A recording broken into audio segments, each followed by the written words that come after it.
département d'urbanisme ici de la ville de Liège. Donc effectivement, vous avez eu la présentation donc, du schéma provincial donc, à l'échelle des 84 communes. Olivier vient de parler du schéma d'arrondissement d'agglomération avec les 24 communes. Et maintenant, je vais vous parler de la ville de Liège, donc cette ville-centre, qui est à la fois le centre de la province, donc avec plus d'1 million d'habitants, mais aussi le centre de son arrondissement. Donc on est vraiment dans une ville importante ici pour la région. Alors vous allez le voir dans le cadre des différents projets que vous allez visiter, la ville est vraiment en mouvement et en plein renouvellement. Donc il y a plusieurs grands projets très structurants qui sont en cours sur le territoire, que ce soit en matière de mobilité, mais aussi des projets de type culturel ou économique. Donc on est vraiment dans un grand changement, bouleversement au niveau de la ville qui se modernise. Et le collège, donc Madame Léchine vous l'a redit tout à l'heure, avec vraiment cette volonté de mettre en place une vision pour le territoire de la ville. Alors on ne part pas de rien, on a des outils d'aménagement du territoire qui existent évidemment sur le territoire de la ville de Liège, mais on n'avait pas encore d'outils à l'échelle globale de la ville. Le seul outil qu'on a, c'est le plan que vous avez ici sur la gauche, qui couvre l'ensemble du territoire, qui est ce qu'on appelle le plan de secteur. Donc le plan de secteur, c'est un outil réglementaire en urbanisme régional. Et ce plan, il définit 2 types de zones, les zones où vous pouvez urbaniser et celles où vous ne pouvez pas urbaniser. Et donc là, on voit que la ville de Liège est recouverte de rouge, c'est-à-dire que le territoire, grosso modo, est en zone d'habitat presque sur toute sa superficie. Vous comprenez assez rapidement que ce n'est pas avec ce genre de plan qu'on peut mener une politique qui répond aujourd'hui aux enjeux d'attractivité résidentielle, de qualité de vie, de présence d'espaces verts, de mobilité. Donc il y avait vraiment une volonté d'affiner ce plan, de le détailler et de prendre en compte les enjeux d'aujourd'hui vis-à-vis des enjeux globaux. Donc ce schéma de développement du territoire, donc ça va apporter une vision pour le territoire de la ville à l'horizon 2040, en prenant en compte toute une série de sujets qui sont encore peu étudiés, enfin en tout cas peu étudiés sur leur incidence territoriale, comme le changement climatique, l'adaptation au changement climatique, la résilience urbaine ou encore la mixité des activités sur le territoire, parce qu'on a une ville avec de nombreuses activités, avec encore beaucoup d'activités productives aussi au sein du territoire. Donc il y a effectivement toutes ces questions qui doivent être abordées dans le cadre du schéma de développement territorial. Ça doit être aussi un outil opérationnel, c'est-à-dire que pour nous, que ce soit pour les Liégeoises et les Liégeois, ça doit être un outil qui doit guider l'ensemble des actes qui sont posés sur le territoire. Donc l'idée, c'est de pouvoir partager la vision de la ville, donc ce qu'on veut pour notre territoire demain. Mais c'est aussi un outil qui doit, de manière opérationnelle, mettre en œuvre toute une série de choses. On l'a vu au niveau de l'arrondissement, il y a toute une série d'ambitions qui ont été portées. Maintenant, il revient aux communes de les mettre en œuvre sur leur territoire, et notamment cette question, Olivier l'a évoqué, de la répartition donc, des logements au sein des 3 couronnes de l'arrondissement. Les 15 000 logements, c'est peut-être plus la norme qui est aujourd'hui en vigueur, mais en tout cas, ce qu'il faut retenir de cette ambition de rééquilibrage au sein de l'arrondissement, c'est de se dire que la ville de Liège accueille 1/3 de la croissance démographique. Aujourd'hui, la ville-centre est moins attractive que les communes périphériques. Donc les ménages, globalement, quittent la ville pour aller en périphérie. J'imagine que vous avez le même genre de situation en France. Et donc l'ambition, c'était de se dire qu'il faut qu'on rééquilibre la croissance démographique entre la ville-centre et ses couronnes. Et pour ça, la ville, évidemment, c'est un enjeu, c'est de renforcer l'attractivité résidentielle au centre, pouvoir apporter de la qualité de vie aux ménages. Alors, dans ce cadre-là, on se lance depuis 1 an maintenant dans l'élaboration du schéma de développement communal. Le schéma de développement communal, c'est un outil d'urbanisme, donc toutes les communes ne sont pas obligées de se doter de cet outil, mais on le conseille en tout cas de mettre en place cet outil d'urbanisme. Alors au niveau de la ville, c'est décidé donc de se lancer dans la démarche, mais en mettant en place une méthode particulière, donc c'est-à-dire qu'on a vraiment fait un pas de côté par rapport à ce qu'impose la région en matière d'élaboration. Donc si vous prenez le code de l'urbanisme, vous allez avoir ce que doit contenir un schéma de développement communal, et donc vous avez une espèce de table des matières qu'il faut remplir. Et donc on se dit, pour une ville comme Liège, une ville centre, 1 100 000 habitants, remplir une table des matières, c'est pas assez innovant, c'est pas assez ambitieux, ça ne nous permettra pas d'avoir un schéma moderne. Et donc on a mis en place une méthode qui est exploratoire. Donc, très clairement, on est en plein dedans. On ne sait pas si on aura les résultats, en tout cas, qu'on souhaite, mais on y a mis de l'ambition et on y travaille actuellement. Et donc, on a décidé notamment de travailler avec 3 bureaux d'études plutôt qu'un seul. Donc, on a 3 auteurs de projets qui travaillent pour définir une vision territoriale pour la ville de Liège. Je vais vous les présenter tout à l'heure. Avec cette idée de se dire, avec 3 visions, on va pouvoir se compléter, apporter du débat, regarder le territoire d'une autre façon, renouveler la vision que nous avons nous-mêmes à notre propre territoire et obliger aussi ces équipes.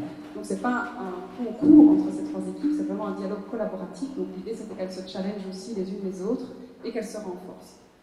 On a un volet participation, j'y reviendrai un petit peu, notamment avec la mise en place d'une fabrique urbaine. Donc c'était cette envie d'avoir une communauté d'acteurs qui regroupe à la fois des élus, des membres d'associations, des collectifs qui se sont mobilisés sur différents sujets en lien avec des projets d'aménagement de la ville. Donc on a eu des collectifs qui se sont constitués dans le cadre de grands projets d'urbanisation de certains sites qui se sont mis en défenseur, je vais dire, contre l'urbanisation de certains sites. On a dans cette fabrique urbaine des professionnels de l'aménagement, que ce soit des promoteurs, des architectes, des urbanistes. On a aussi la société civile, des artistes qui sont aussi présents avec cette idée de se dire cette fabrique urbaine, elle va alimenter la ville de Liège sur les questions urbaines, sur les questions de développement du territoire. Et ce sera un retour que nous fait finalement cette fabrique urbaine sur à la fois ce que propose le schéma de développement du territoire avec les 3 équipes de la consultation internationale et de nous faire un retour sur d'autres sujets aussi que seulement le SDC par rapport au développement de la ville. Donc c'est ce que Mme Léchine évoquait tout à l'heure. Donc on a eu la première réunion de cette fabrique urbaine hier soir. On a un volet communication qui est aussi extrêmement important.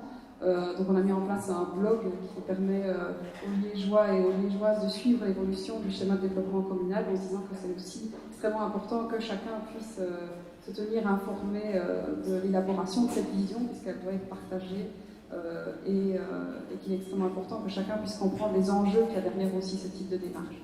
On a une démarche artistique qui complète le tout en se disant qu'on a confié une mission photo à un photographe qui parcourt le territoire et nous permet de révéler le territoire d'une autre manière. Et c'est aussi, on l'a vu dans le cadre de la fabrique urbaine, toujours très intéressant d'avoir cette vision qui est un peu différente de cette vision technique qu'ont les urbanistes et les architectes, et d'avoir une vision plus artistique du territoire. Alors je vous le disais, donc si on revient sur l'élaboration à proprement parler de cette vision territoriale, donc on a décidé de travailler par étapes avec 3 bureaux d'études qui vont nous remettre chacun une vision.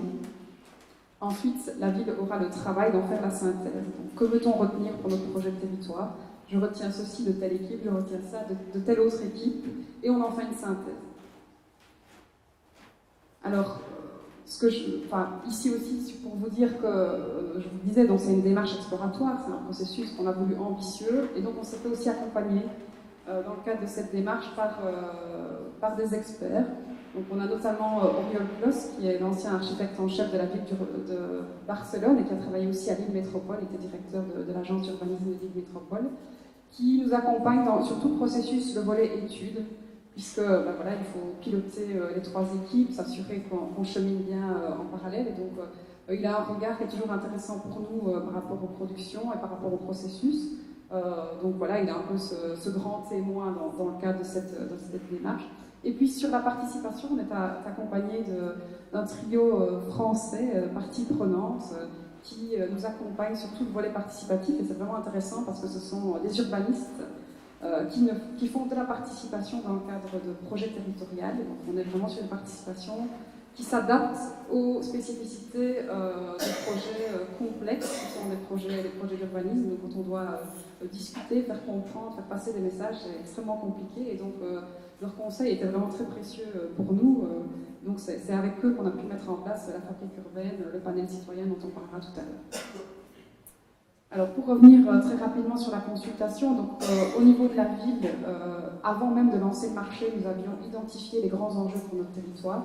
Pour faire ce travail-là, on ne partait pas de rien. La ville avait lancé une grande consultation citoyenne 2 années avant cela, où on avait pu récolter toutes les attentes des Liégeois et des Liégeoises sur leur territoire. Et donc à partir de ces attentes, on a identifié 3 grands enjeux qui concernent à la fois l'attractivité résidentielle, la nature en ville, mais aussi toutes les questions qui concerne le développement économique, puisque c'est aussi extrêmement important pour notre ville de rester moteur économique de la Guadeloupe. Donc ces enjeux, ils sont déclinés en différents sous-enjeux, on va dire, donc je ne vais pas les détailler non plus. Et puis, à partir de ce livret des enjeux, nous avons donc lancé un marché européen pour sélectionner 3 bureaux. Et ça a été vraiment un grand succès, puisqu'on a eu 19 équipes candidates avec des bureaux avec de bonnes références. Et donc on a constitué un jury, on a retenu 3 de ces bureaux.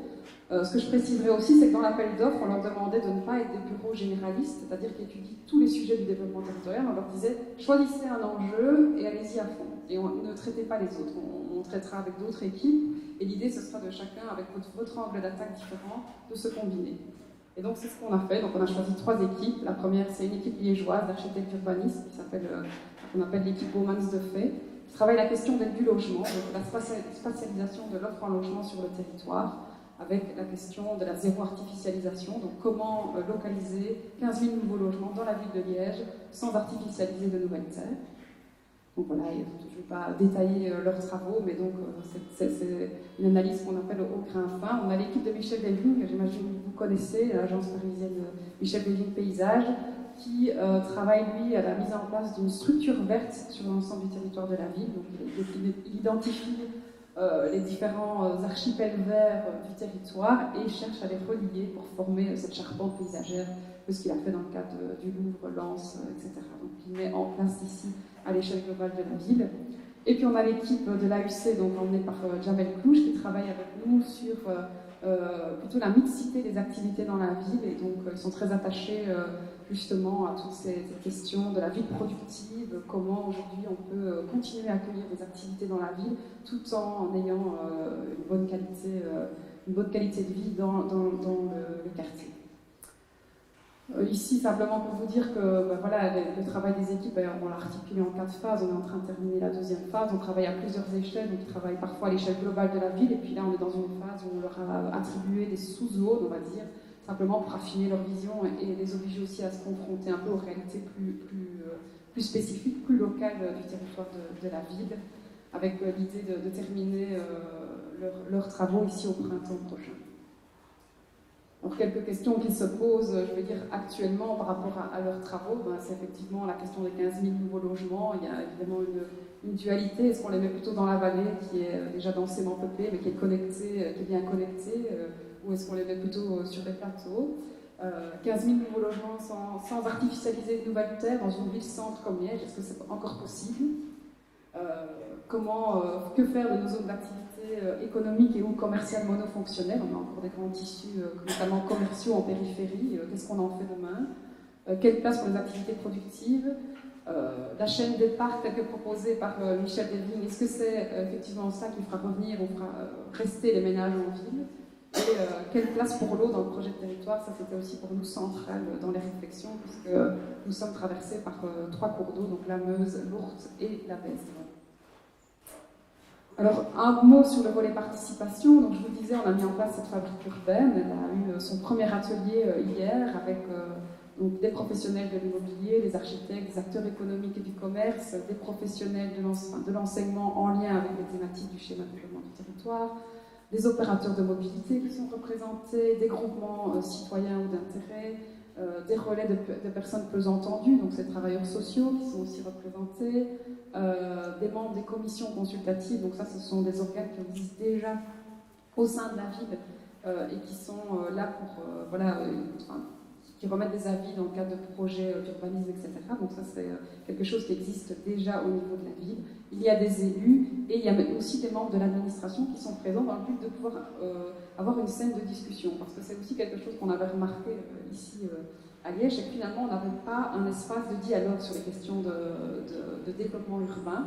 Et donc l'intérêt de cette fabrique urbaine, c'est avec un casting qu'on a voulu restreindre pour permettre le dialogue. Donc on a 70 personnes au total dans cette fabrique urbaine, de pouvoir aborder toute une série de sujets et d'avoir une scène pour s'écouter aussi les uns les autres, puisque on a là-dedans des gens avec des prises de position qui peuvent être très différentes, avec à la fois des promoteurs. On peut mettre dans un même espace un promoteur et une personne qui a mené un groupement citoyen contre le projet de ce promoteur. Donc l'idée c'était en tout cas, de ne pas spécialement arriver à des consensus dans cette fabrique urbaine, mais d'avoir un espace de dialogue. Et donc, hier, effectivement, on a eu ce premier atelier qui s'est vraiment très bien passé autour de la densification de la ville dense. Peut-on encore aujourd'hui densifier le centre-ville de Liège, qui est déjà très dense? Et donc, voilà, on a eu des débats et des échanges assez intéressants sur ce sujet. Alors, dans le cadre de la participation, il y a aussi un panel citoyen qui va être mis en place ici aussi au printemps, donc avec l'idée d'aller chercher dans les quartiers des représentants pour alimenter le projet de territoire de la ville.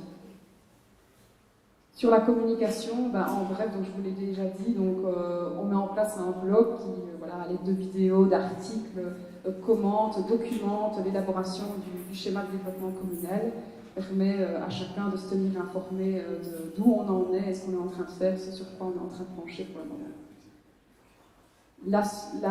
Le travail des 3 équipes donc, se terminera par une exposition qui viendra clôturer donc, le travail d'une année sur la consultation internationale. Cette exposition va donc marquera alors le début du travail de la ville, puisque ça viendra alors à la ville de faire la synthèse de ces 3 propositions pour former son projet de territoire.